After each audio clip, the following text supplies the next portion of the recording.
أعوذ بالله من الشيطان الرجيم. هذا يوم لا ينطقون ولا يؤذن لهم فيعتذرون ويل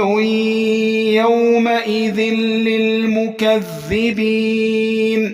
هذا يوم الفصل جمعناكم والأولين فإن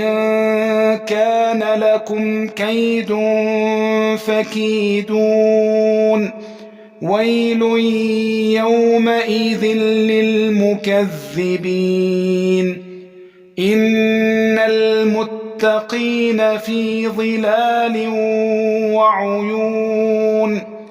وفواكه مما يشتهون كلوا واشربوا هنيئا بما كنتم تعملون إنا كذلك نجزي المحسنين ويل يومئذ للمكذبين كلوا وتمتعوا قليلا إنكم